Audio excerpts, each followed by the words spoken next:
Well, hey, Gundam Maniacs, welcome to the Gundam Explained show live. Well, yeah, if you're joining live, obviously it's not live if you're listening to that for the fact, oh man, I already ruined the show. No, I'm joking.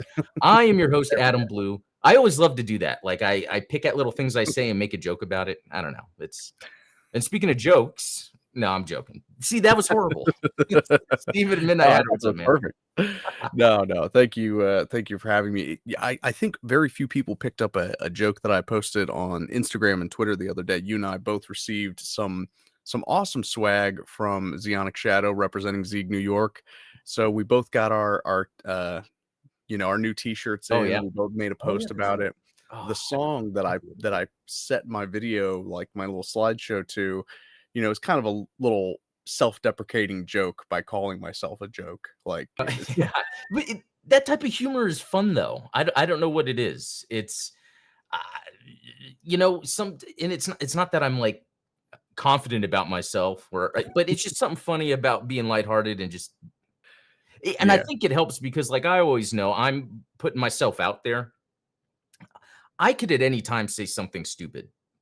Yeah. And so I think by kind of joking with myself, it allows me to kind of feel a little more free and that, hey, that's going to happen.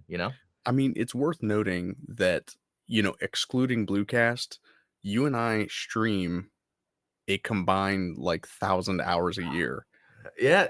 So if you think about, or not 1,000, 100 hours a year, right? 52 times.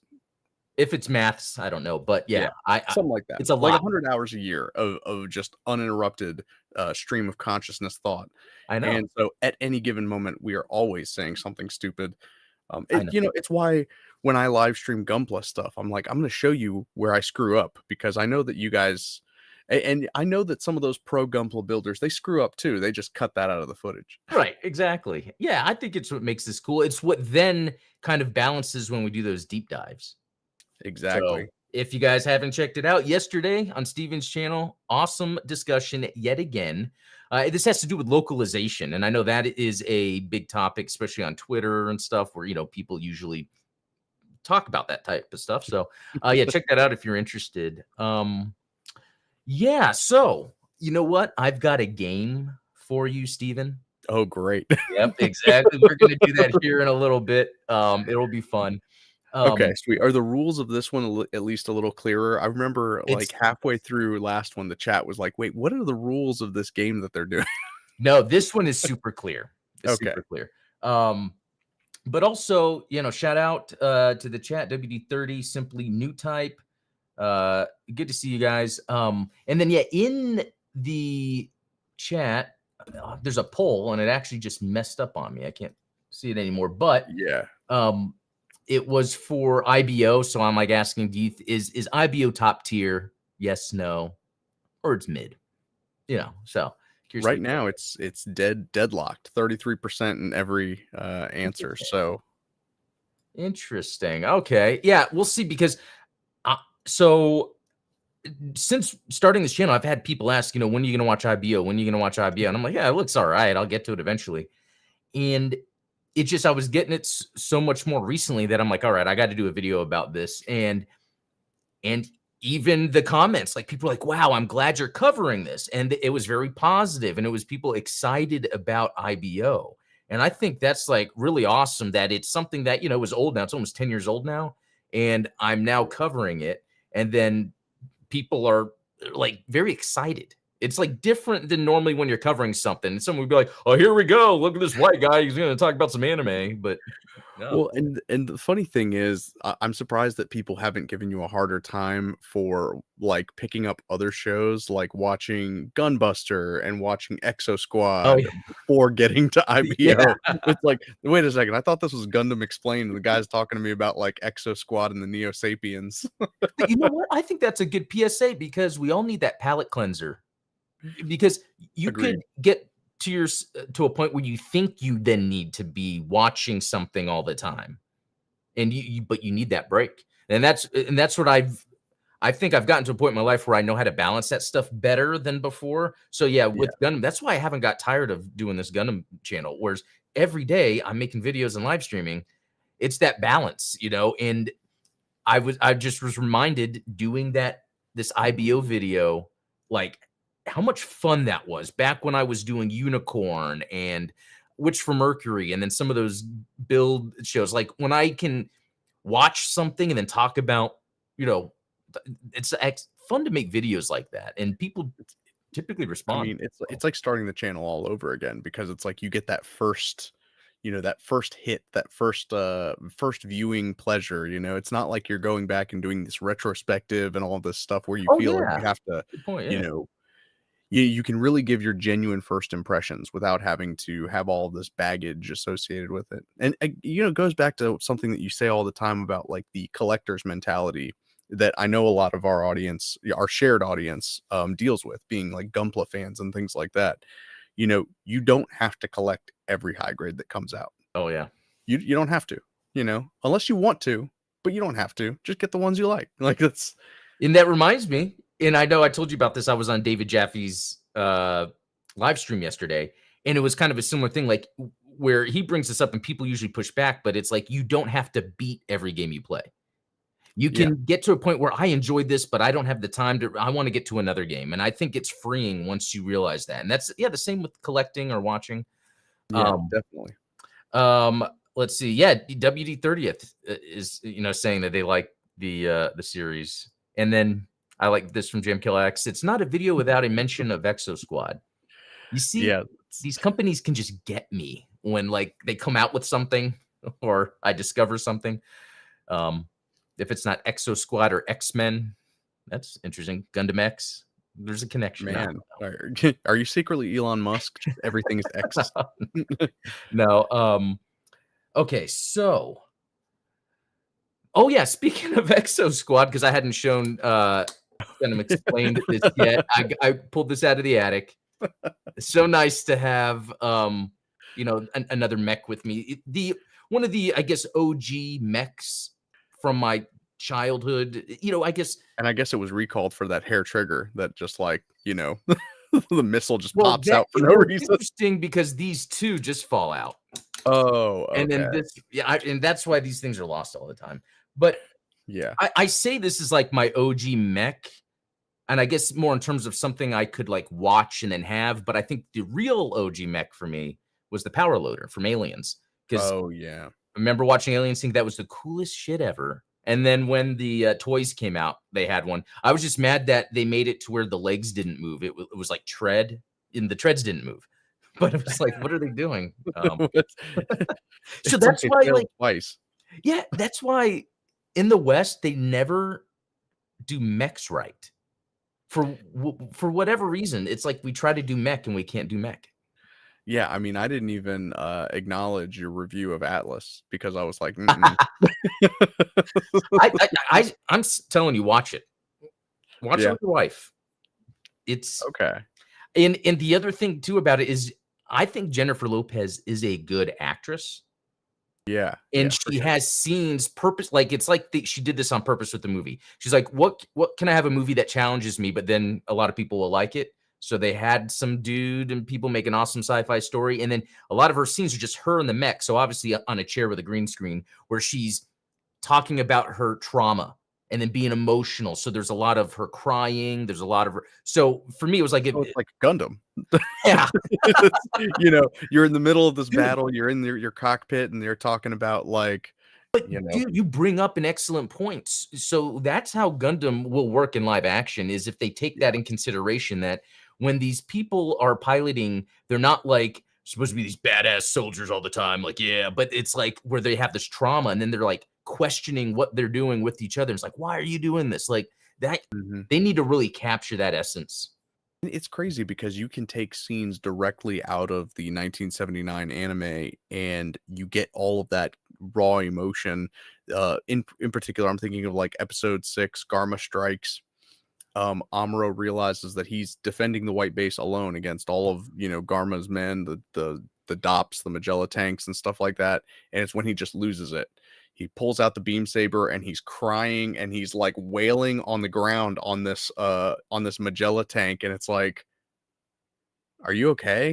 Like Yeah. Those are, I'm telling you, those are very interesting themes that they need to have in this live action movie. That would be the greatest contrast to what we're used to with something like Star Wars, where Luke can blow up an entire Death Star and then be celebrating with his friends. Millions of people just died. Or worse, like, you've got like the Marvel Cinematic Universe where everyone's like plucky, and it's like, oh yeah, you know, anytime something serious happens, someone has to make a joke. right? Yeah, and Thor's like, "Oops, I guess I accidentally blew up this thing." It's like, okay, dude, come on, like you're supposed to be the god of thunder. Stop being like a surfer, bro. But going back to Legendary are the ones that are in charge of this production, right? They might have a director, but they're gonna be, making sure it goes their way. I think Legendary is good with tone, even to know when to, like with this latest King Kong and Godzilla. I haven't seen it yet, but from the trailers you can tell the tone is a little more goofy because it's Godzilla like body slamming and King Kong. Yeah. But if you went back, the previous movies from the beginning, they had specific tones. So they were changing based on what worked, which I think is fine. It's actually interesting to think that they've never really stuck with one tone. Oh yeah, I mean, and it goes both ways too. Like, so they can go serious, they can do melodrama and things like that. But then you turn around and look at something like Enola Holmes, which Millie Bobby Brown playing Sherlock Holmes' little sister, and it has this like kind of officey vibe where she's like talking to the camera and breaking the third or fourth wall and doing all this stuff. Like, so they can do the Deadpool type thing, but then they can also do like big budget monster movies. So the range of Legendary Pictures is really good. Yeah, it totally is. And them also take the fact that it's not out yet, it's like, okay, at least they're, not just putting out crap. Right, not like Syncope. But we were just talking about him, Christopher Nolan. Yeah. Okay. That's a good one. Okay, so I have a game. Uh-oh. All right. So I'm excited to hear this one. And I'm glad we got the cat here. This is good luck. Yeah. Sammy's gonna referee for us. So this is the game. I am going to read quotes from Char in Alucard from Castlevania, and you're going to tell me who said it. Oh, this is awesome. Yeah, I hope. Let me see if I can find. Okay, you tell me who said this. Don't you know only humans can feel shame? Ooh, I'm gonna say Char Aznable. Oh man, you got it. I feel like that was a trick one because calling out the humanity thing. That's yeah. Okay, so you got me there. Okay, so let me. Where's this other one at? Sorry, give me a second. I'm surprised you beat me. I've been waiting for you. Ooh, that's a good question. I'm gonna say Alucard, if only because it doesn't sound familiar, and I've never played Castlevania, so you're right. That was. I thought you were gonna hit me with that meme line. What's the meme one? Oh, what is a man but a miserable pile of secrets? Yeah. Okay. Okay. Let me find this other one. Adam doesn't know that I have Chat GPT open and I'm like feeding them in. No, I already know you're kind of a Chat GPT for that early UC stuff anyway. So, okay. Give me a second because I kind of just lost where I had the. Okay. People have certain obligations. That's the main reason why I have to kill you. Ooh, Alucard? No, that's Char Aznable. Oh wow, that one I'm not familiar with. What's That's why I thought that was interesting. I'm gonna have to figure out which one. And you know what? Good point, because from your show yesterday, we were able to determine, or not that we kind of figured this out, but a lot of times a dub, sub, the quotes could be different at any time, really. I'm gonna have to figure out which one that's from. I want to say that's from the original though, but I'll have to look. Yeah, probably so. What's up? Oh, nothing. I said probably so. Yeah, I think. Okay, so let's see. How about In truth, I may have been frightened, scared to confront my own father. Oh. Well, that has to be Alucard, right? Okay, Because yeah. Char's dad is what, but I was it would hoping be maybe. interesting if he said that because that's Yeah. like, I think that would be a Quattro Bagina line if we were like, Okay. like, can you imagine him saying that to Blex? Like when Blex is on his deathbed and he's saying like, "Oh, you should take over Xeon and like reclaim your place as Casval Daikun." Boom. Yeah, and that's kind of why I brought that up because of that father dynamic. But yeah, again, with it's like it's all about for Char, like his father's legacy is obviously now his in a way, like, but like it's not like he got to spend a lot of time with him shaping him. You know, it's almost like he had to kind of figure it out himself what he was trying to do or be. Yeah, so there's a metaphorical facing your father. Not to go off topic, but that is a big theme in Stephen King's The Dark Tower. There's like have you ever read No, those books or no, but I've heard of it a um lot. very cool theme that they have because it's all about, gunfighters and stuff like that. And one of the insults that they hurl at each other is that you've forgotten your father's face. And it's one of those it's like a weird phrase, right? Yeah, But it's supposed to evoke feelings of like, oh, well, you forgot who you are because you're no longer your father's son type deal. yeah. So there's something to that like fatherhood thing, and I think that Alucard and Char share that trauma. Exactly. I forget what it was I was doing, and I think it was either early. Yeah, I think it was earlier today, and I'm like, wait a minute, Char would say that, and it was something, or vice versa. Here's another one: death is too good for you. Is that Char Aznavour? No, Alucard. Wow, interesting. I know, but very similar stuff. Yeah. Here's one: do not hate humans. Is that Alucard? Um, well, yes, but he's quoting his dead wife, so. Oh, well. So it's a trick question. Yeah, it's a trick question. Evil is an absolute necessity in this world. Oh, man, that sounds like Alucard, but I'm guessing it's Char. It's Alucard. Oh, Yeah. And it says, in the future, someone may follow again in Dracula's dark footsteps. At that time, perhaps we'll meet again. And I wonder if you could even take Dracula as an allegory for how humanity uses or treats new types or sees that dynamic between humans and like, yeah, Dracula could be the stand-in almost for that. yeah, that Yeah, type of because boogeyman. with the vampire, that's like the new type kind of thing, Yeah. Let's see. And vampirism almost has like a similar, like, how new types and the Force/Jedi have like their similarities where there has to Yeah. be like a balance. I almost feel like there's a same thematic bones in like vampirism where there's kind of the Sith rule where it's like there's never just one vampire. Like, Yeah. uh, No, because what this does is I think using new types, using the Force, using a vampire, it's a way to talk about deep-rooted human emotions that we normally, if it was a story just about two regular humans, that wouldn't happen. But there's a mhm. vulnerability to being a new type. There's a vulnerability to being a Force user. There's a vulnerability to being a vampire. And so I think then that allows these characters to be able to open up a little bit more and talk about things at that level. And I think that's what elevates these stories. It's almost like, what's that mechanism we can have that allows, I was thinking about that with the story I'm trying to write. I'm always trying to write a story. And it's like, okay, I'm going to have these characters in a conflict, but what's a thing that can kind of be the driver, like in a way for the technology, it's the Minovsky particle. Like that's Yeah. just an explanation to get this to happen, but then it writes the rules for everything else.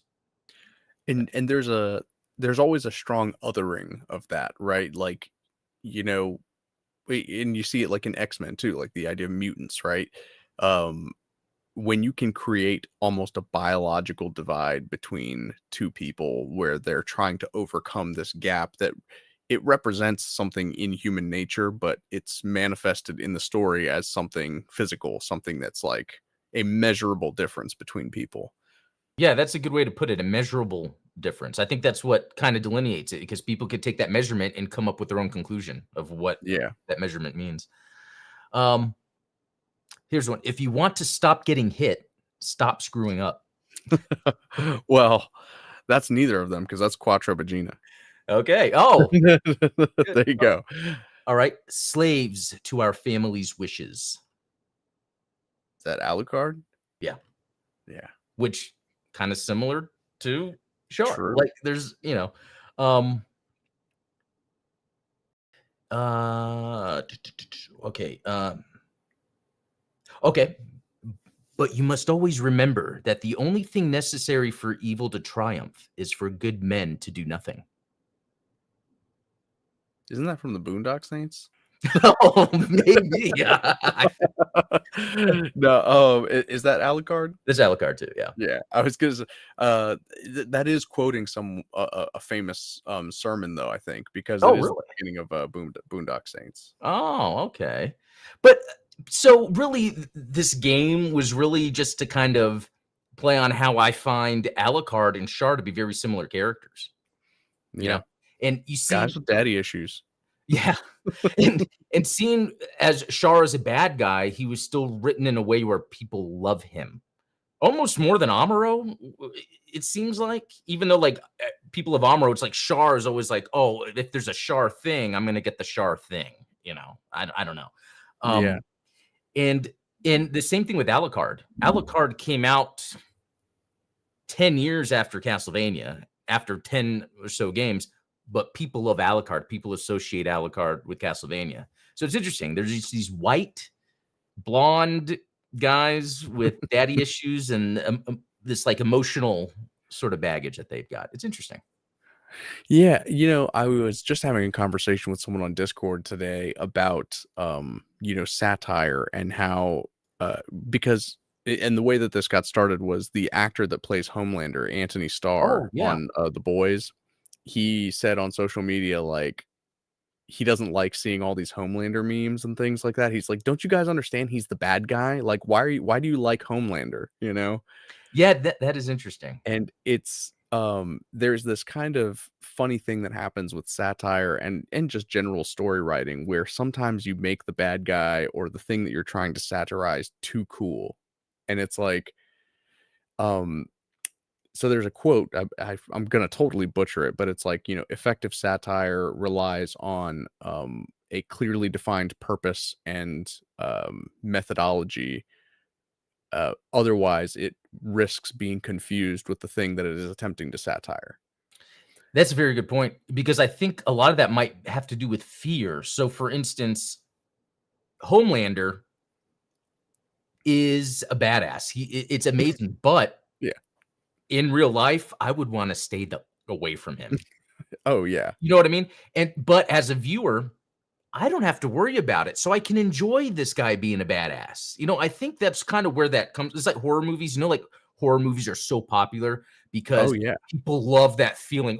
But in real life, you don't want to be in a cabin in the woods and get, infected by deadites from a I would hope not. yeah. But So but don't I you don't know. People are weird. but do you kind of see what I mean? How there's like a fear concept, I think, in these. And yes, it's like war, like liking the war in Gundam. I don't want to be in that. Yeah. In real life, that would be scary. But the fact that it's not real, I can embrace kind of the The nature of it. abstraction of it. Yes, Yeah. without actually having to worry about it impacting my life. So I think that's more of where that comes from. Yeah, I think so. I mean, even from the Evil Dead movies, I loved them because how gory they were, and then I loved Ash because, like in Evil Dead 2, he was just like this scared wuss that didn't want to do anything, and then by Army of Darkness, he's just like this angry, tired old man that's like, okay, I got to kill all these deadites. Right. He wasn't like a hero, a typical hero. He wasn't, yeah. So There is something to that like hapless hero, someone like an Ash where it's that he's out of his depth, yet somehow he's still effective, right? Like, I yeah, mean, the fact that he summoned the Deadites by butchering the like the yeah. pronunciation of the spell is like I know that hilarious. stuff. It's like Inspector Gadget. Yeah, I mean, that failing needs to be a upwards. crossover. Oh my god, the hat opens and it's a chainsaw. Like that, there's a crossover there. I wanted to bring up Jem Kill X saying like Starship Troopers movie, and I think that's another good example Mhm. because the Starship Troopers world is not a world I want to live in. Yeah. But the whole idea of like these people, yeah, to be a citizen, I'm gonna join the military and fight aliens, like that's awesome. Right. But in They real life, made it make too much sense to root for the humans in that movie. You know what I mean? yeah, Like, hmm yeah, because I understand what Paul Verhoeven was trying to critique, like the jingoism and like the propagandization of everything. But the problem is like, well, but they're bugs that are like murdering people. Like they're not, like yeah. And so that's actually interesting because I was watching or listening because usually I listen to these things because I'm working. But Inside sure. of You podcast, Michael Rosenbaum, are you Oh, familiar? love that podcast. He had Casper Van Dien on the other day. And Awesome. he was even saying when he read the script, he had already read the book as a kid. Oh wow. And when he read the script, he's like, "Oh, I get what they're doing," because he saw how funny it was. But he said when he read the book, it wasn't funny. No, But no, at the same time, he wasn't like saying, "Oh, this author's trying to say this is what the world should be." The author was just telling a story. yeah. And he said that, especially with Helldivers 2, Starship Troopers is getting more popular, but he says Mhm. he's surprised about the people that take the movie seriously. Like as if it was propaganda for real. And I had never thought people would really take that seriously, but the only time it started seeming that way is on Twitter.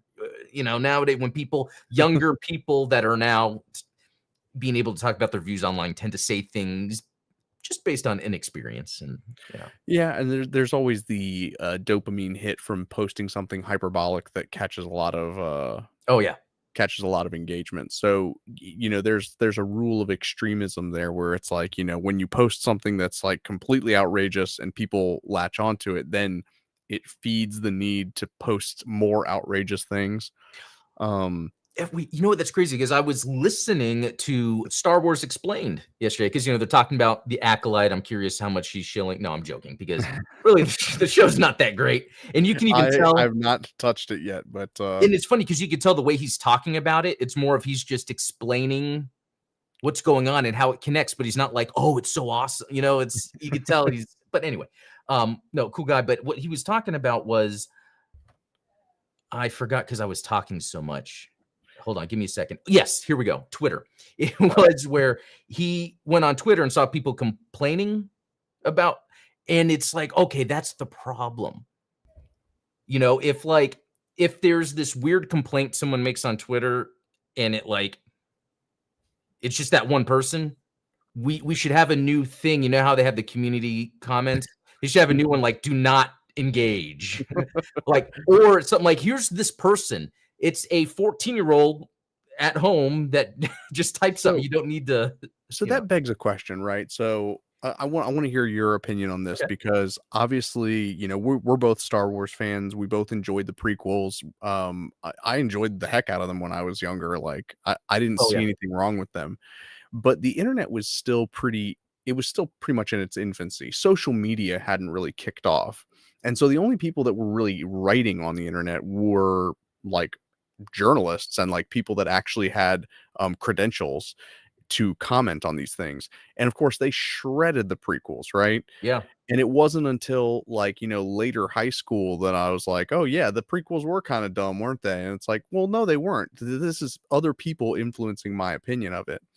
But Yep. nowadays, I think that the democratization of being able to express yourself online, don't get me wrong, has had some disastrous effects. Yeah. But I also think that we are getting a much more authentic ear to the ground when it comes to what people enjoy and what people don't. Yeah. I think that um, when there was a lot more, for lack of a better word, gatekeeping around like distributing content, distributing information, it was easy to just adopt whatever was written in like a Kotaku or like comic Oh, book resources, like all of these outlets that we were familiar with, but as time has gone on, their credibility has kind of gone down on account of the fact that like other people have kind of filled in their place. And yep. but the thing is now we're almost like at a pendulum swing too far the other way, right? Like Completely agree. I agree because what's happening is it's because there's this weird underlying like social media aspect of it. So like, and I'm going to use the games journalism as an example because I'm so Mhm. embedded into that. For sure. All the people in games media use Twitter all the time and communicate. That creates this bubble that actually is not representative of everything going on. That's Very true. representative of this sort of more of a dramatic, argumentative style thing. And the other thing, which, it's so there's being progressive, and then there's being a militant progressive, where Mm. it's almost like you don't like that someone doesn't like progress, or you don't think what someone is doing is considered progressive, so then you will just put them in a separate bubble and then virtue signal that across games media, since everyone's connected on Twitter, to then shame this person to then be in their own, and so that it has, I think, infected online games journalism. That's why games journalism isn't like it used to be.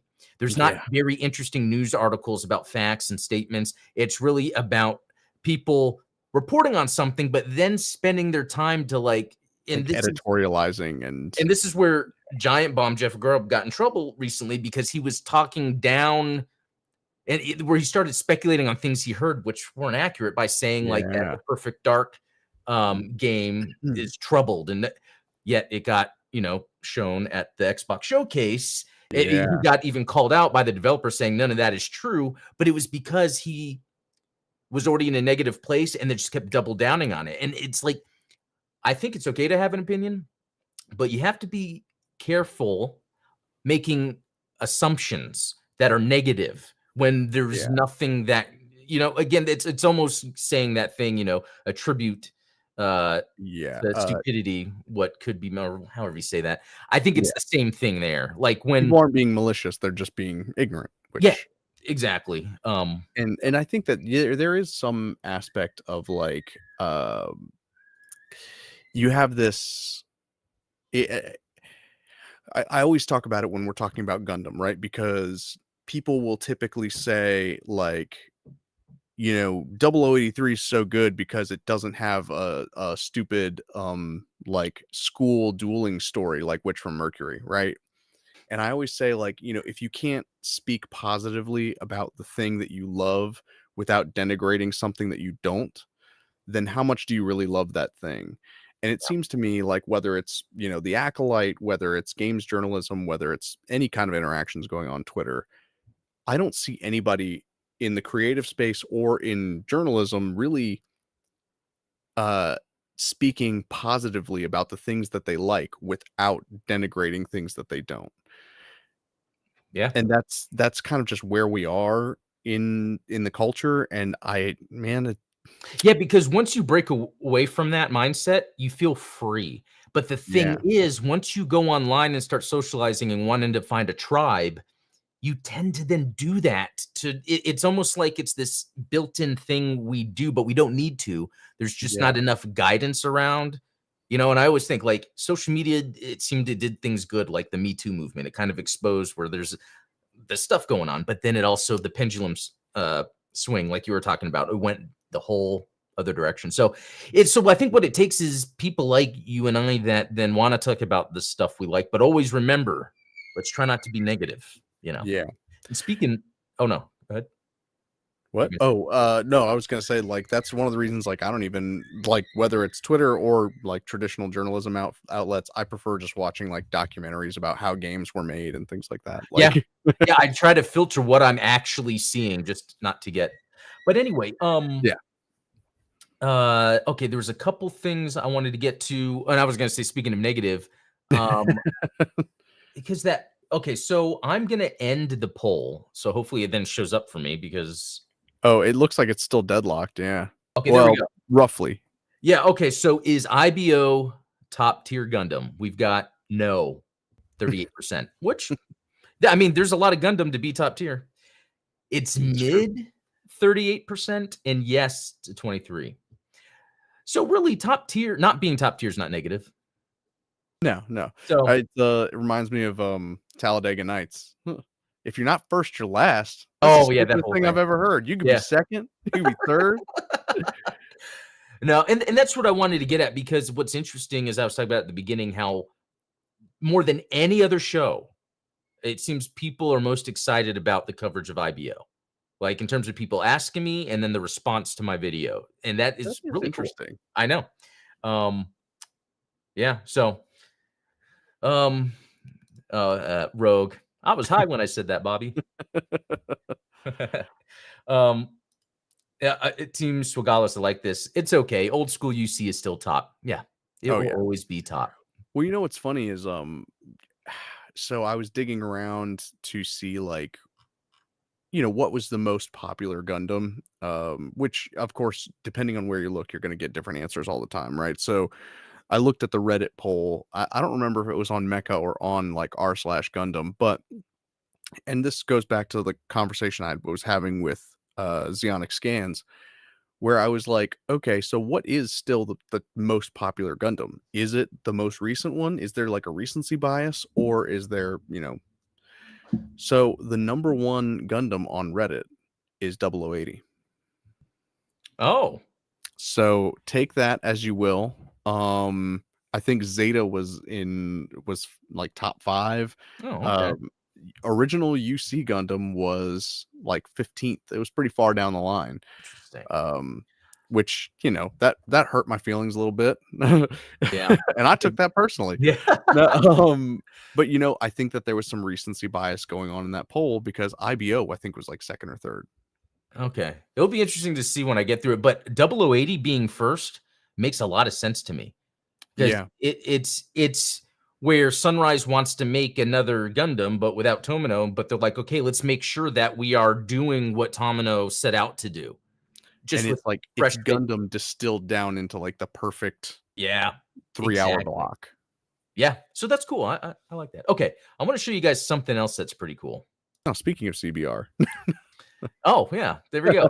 Okay, I want you guys to watch this and tell me what you see.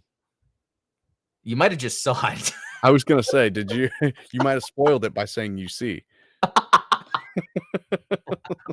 um. Anyway, so this is from a Superman cartoon that's out right now. But that Yeah, dude's got a Gundam shield and a dark saber, or whatever that's called, right? Is it a dark saber? I think that is the The Darksaber. Mandalorian? No, Mhm. isn't that so that's just kind of cool that there's people in animation that are deliberately like, "Hey, we have 100 frames and we're gonna put some Gundam shit in there." It's like someone had to say, "We're gonna design this shield like this." And Yeah. I mean, it has the little star, the Federation star. I was gonna say the star is what really sells it because, like, a hexagon-shaped shield isn't too, Name another hexagon-shaped shield. Come on. That looks like, I mean, the one from, Call of Duty? I don't know. No, no, yeah, it's so distinct. Like even it is. the corners, The the trim edges. on it is Yeah. like it's Yeah, look, and that animation's cool. Look, that guy just like kicked him, and then I might have to watch this show. And that's not even super. This is a Superman show, and it's just some big dude. That's just I know, like, he didn't even, like, belly bump him. dude, I can Um, connect with this. Honestly, that would be a cool move for the Gundam to pull off. Oh yeah, Like, you never see the I Gundam know. use its shield for, like, offensive maneuvers, like, there's the distraction tactic, Yeah, um, or defensive, but it's never really to like, or not. In fact, maybe we'll see that Requiem for Vengeance because of that shield design. that'd be pretty cool. That's some cool animation. So it's funny because I watched the first episode of this accidentally. I think it was last summer. We were at this cabin. Accidentally?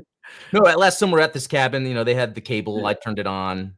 Nothing to watch. Oh, this is a cartoon, and it was pretty cool. Yeah, that's pretty neat. Okay. Another thing, we're just gonna do this real quick, and you don't have to say anything.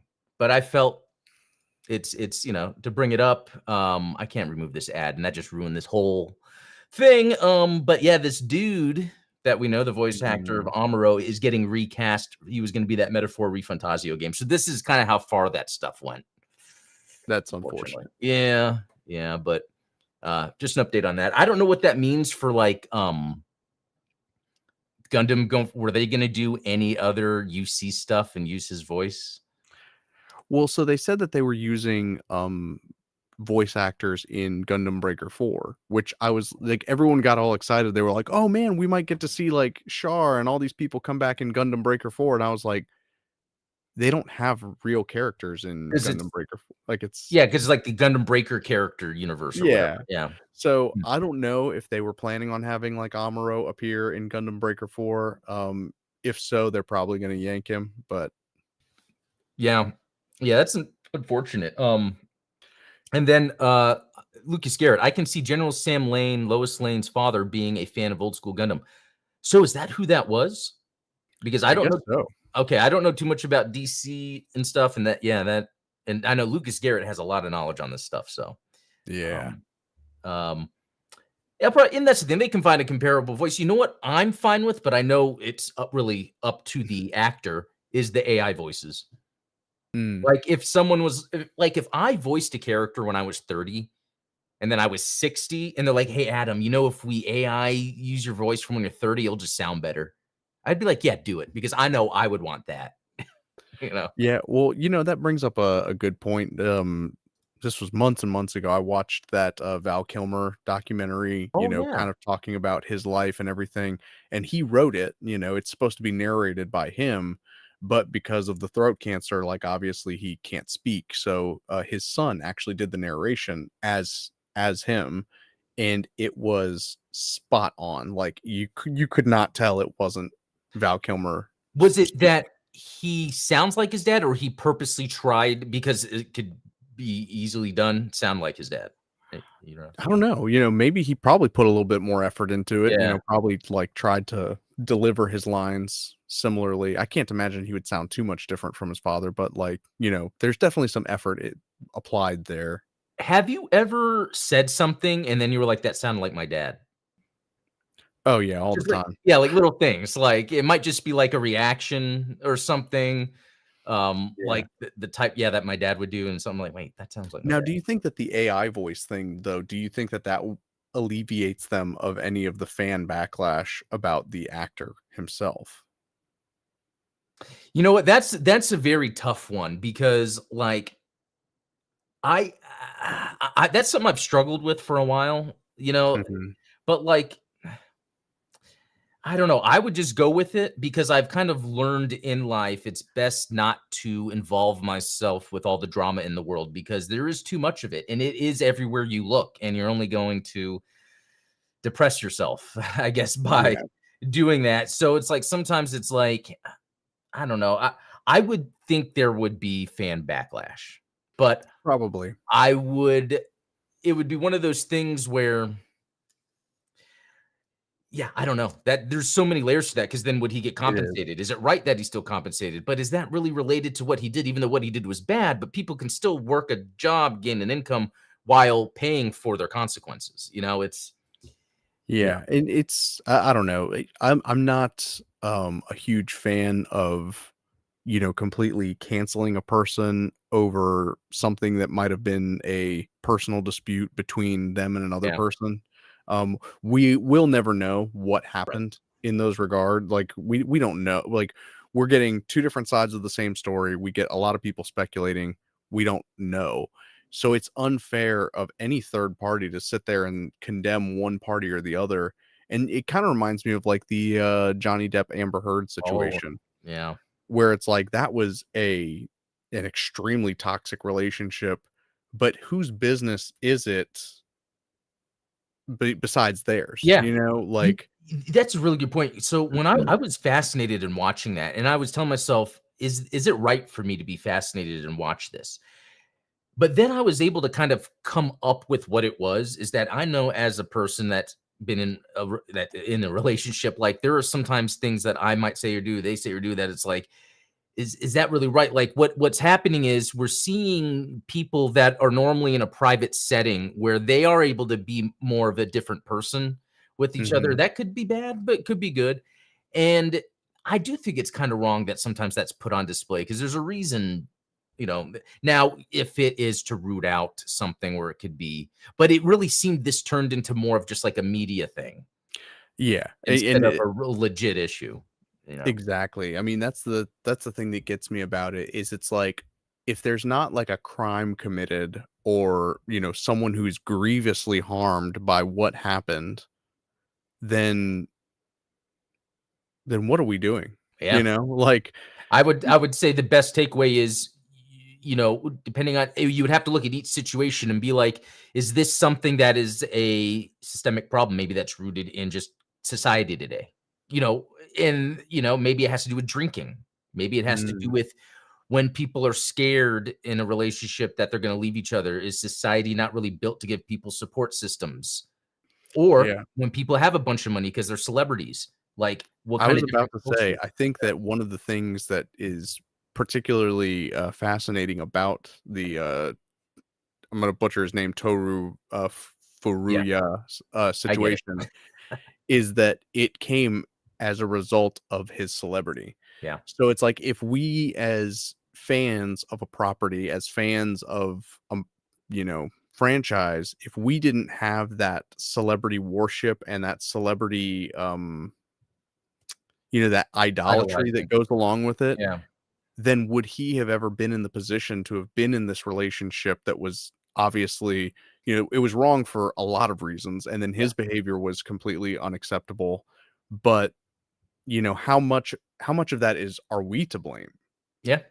You Yeah. know, 'cause at a certain point, celebrity is just a liquor cabinet, and the more you feed celebrities' mindsets and tell them how important they are and tell them how, you know, It I feel like there's something there that is, like an untreated mental I illness. mean, we could even just say Robin Williams.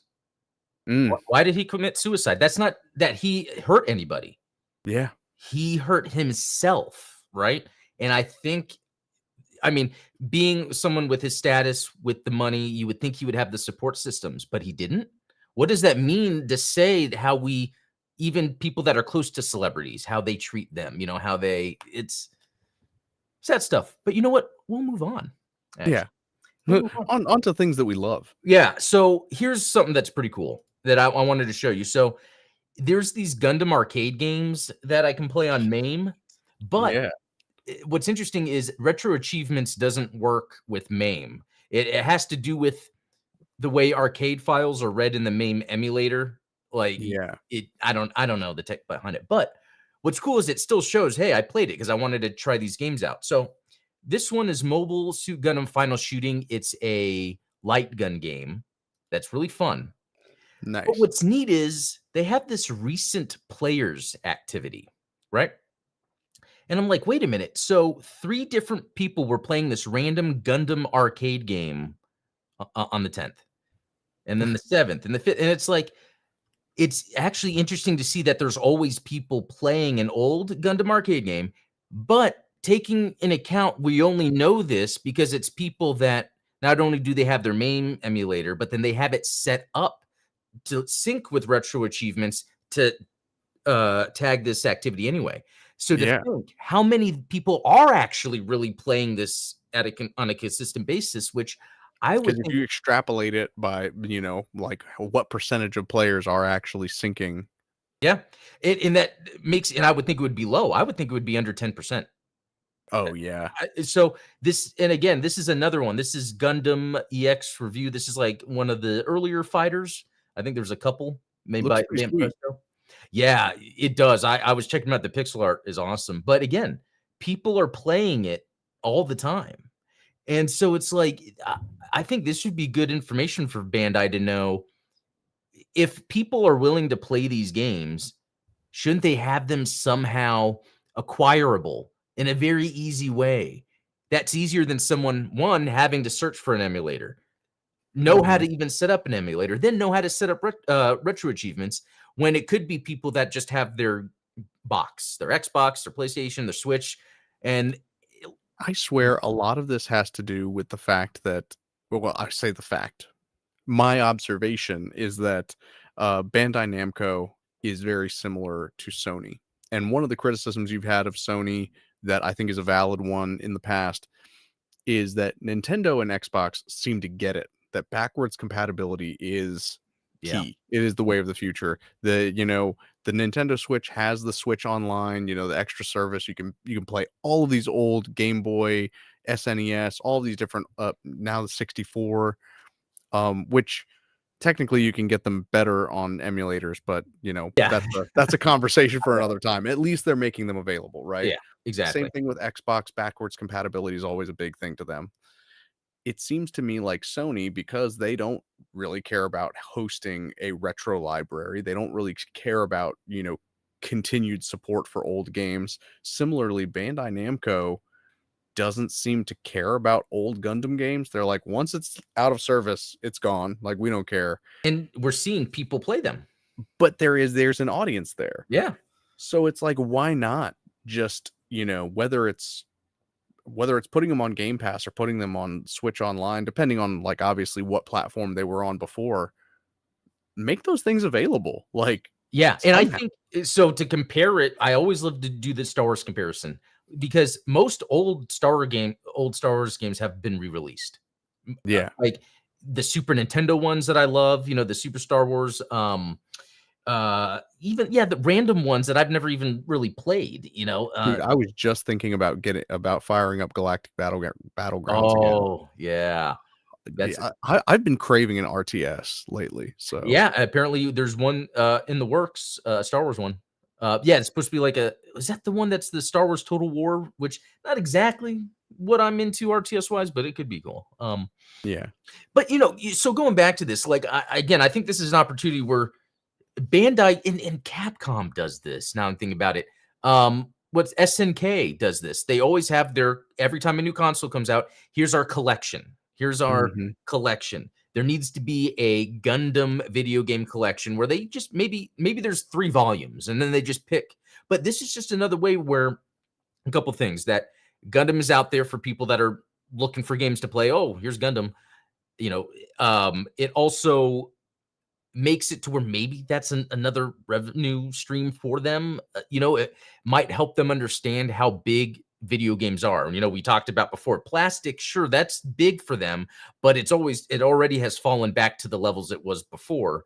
Yeah. Video games, make a lot of money. They really need to get into Team Swagalo saying, facts, the PS2 Gundam games are so good. Yeah, having a collection, a versus collection.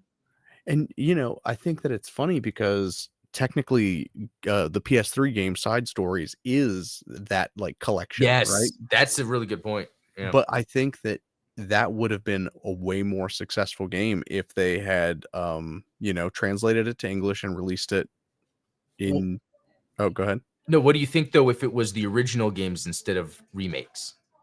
Then it would be even easier to produce. Yeah, you're right. Like instead of recreating these games in their new engine, just and I mean, you can even just retexture some of them and they'd look fantastic and we've talked about this with like some of the PS2 games, Federation versus Xeon, was it Federation versus Xeon or Gundam versus Zeta Gundam? I think it was Gundam versus Zeta Gundam that came out on the GameCube, but only in Japan. Oh, yeah, that's right. And the GameCube graphics look fantastic. Yeah, so and has 4-player split screen, which the original didn't. So it's like those minor little quality of life changes.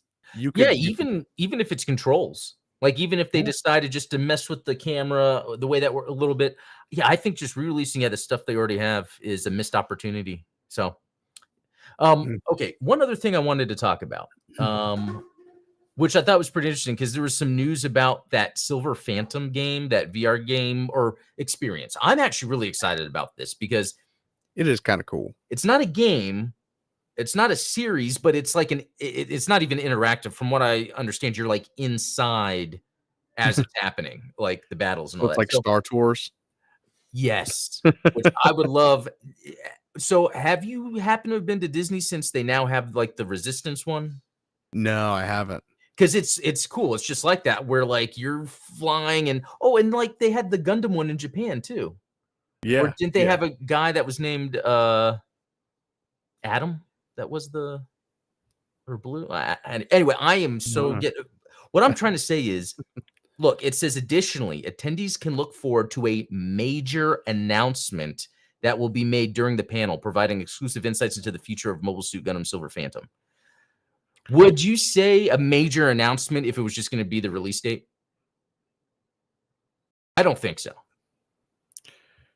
The only other thing I can think of is because they've only announced meta. Maybe they're going to say it's going to be on PSVR 2 and whatever else. But is that major? I mean, to me, I wouldn't say so. Would you consider like a Gunpla that, you know, the Silver Phantom Gunpla a major announcement? No. Yeah. So providing exclusive insights into the future of Mobile Suit Gundam Silver Phantom. So because we're saying it's the future of it, since it's the future of it, I wonder if the idea is, okay, it's going to have this VR cinematic, oh, it does say interactive story, but maybe then they're going to decide to make it streamable, like in a way that's not VR, or make it where it's going to be available on other platforms that don't require VR or something. I would think the major announcement has to be, and it's in bold. Yeah. Oh, yeah. Or it could be, I've seen that happen before where they're like, hey, major announcement. And they're like, we'll have a trailer tomorrow. And it's like, what the? Yeah. Oh, the pilot is Adam Stingray. Thank you. So it's the Abaku ride. The guy's name is Adam. Adam Stingray. That's pretty cool. That's a cool name. It's almost as cool as Adam Blue. Stingray is a pretty badass last name, though. I don't think I've ever heard that before. I mean, strikes fear into the heart of Steve Irwin. R.I.P. Sorry, it sounds like I'm. Oh yeah, no. Man. Speaking of getting canceled, sorry guys.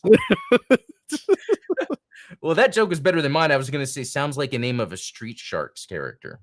Oh, which only like 3 people would get that, and freaking cool. Was that funny? That was like a nerd joke. You had the really good topical joke, you know.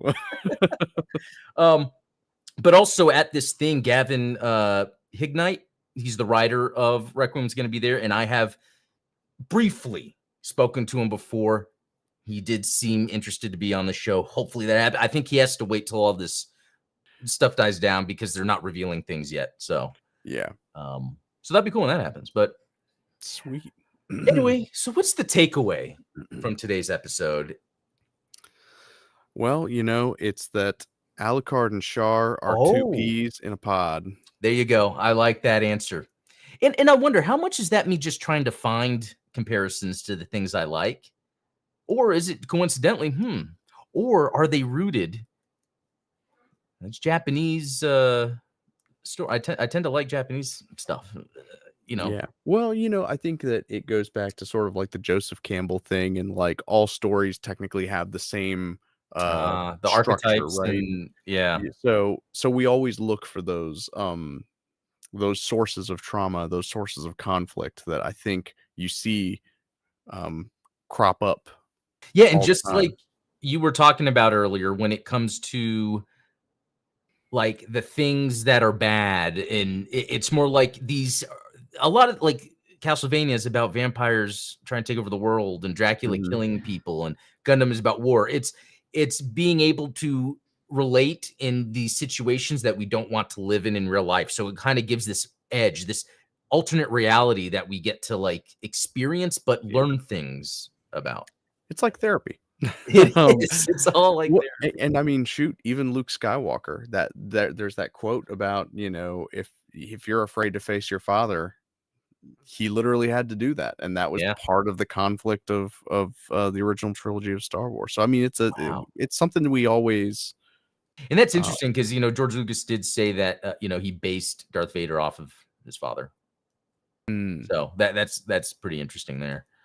So then him writing the story was him facing his father, which is that's kind of almost therapeutic. Like, I wonder if that's what helped with that dynamic, even though the plan wasn't that it was Luke's father.